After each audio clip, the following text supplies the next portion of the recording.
الحمدللہ وحدہ والصلاة والسلام علی رسول اللہ اما بعد اليوم اکملت لکم دینکم واتممت علیکم نعمتی ورضیت لکم الاسلام دینا۔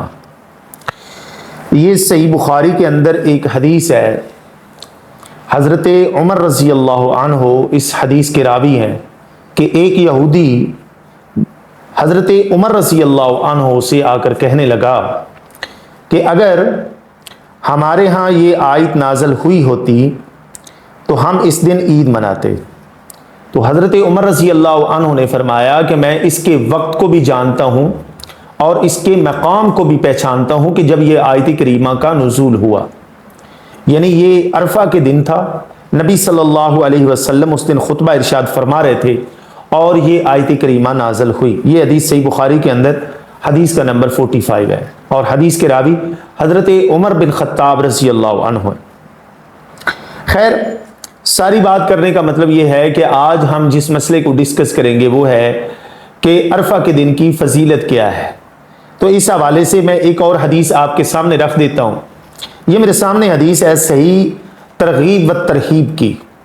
نبی صلی اللہ علیہ وسلم نے فرمایا جب تم دوپہر کے بعد عرفات میں کھڑے ہوتے ہو تو اللہ سبحانہ و تعالی آسمان دنیا پر تشریف لاتا ہے اور فرشتوں کے سامنے اپنے بندوں پر فخر کرتا ہے اور فرماتا ہے کہ میرے بندے میرے پاس کھلے آسمان میں پراگندہ ہمارے سامنے آئے ہیں اور میری رحمت اور جنت کے امیدوار ہیں، پس اگر تمہارے گناہ ریت کے ذروں یا بارش کے قطروں یا سمندر کی جھاگ کے برابر بھی ہوں تو انہیں میں بخش دوں گا۔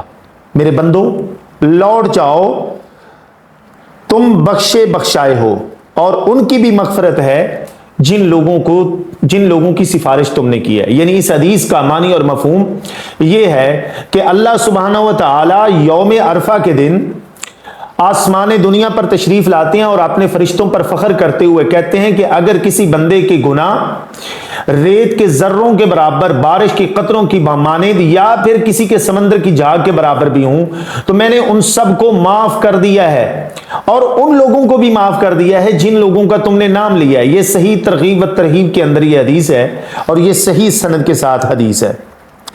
اچھا، اسی طرح کی ایک اور حدیث ہے جو میں آپ کے سامنے رکھ دیتا ہوں۔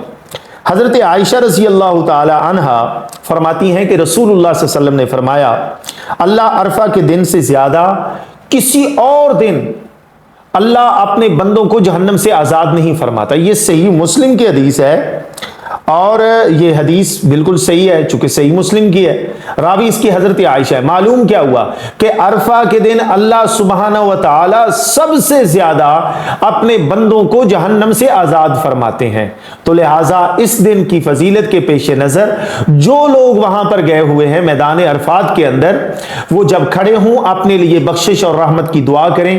تو میری ان سے گزارش ہے کہ میرا نام بھی مینشن کر کے بندہ ناچیز احمد سعید کا نام لے کر بھی اللہ سبحانہ و تعالیٰ کے سامنے میرے لیے بھی دعا کریں تاکہ اللہ میرے گناہوں کو بھی معاف کر دے۔ یقیناً اللہ آپ لوگوں کو بھی معاف فرما دے گا۔ اللہ سبحانہ و تعالیٰ سے دعا ہے وہ ہم سب کو عمل کی توفیق عطا فرمائے۔ وما علینا الا البلاغ المبین۔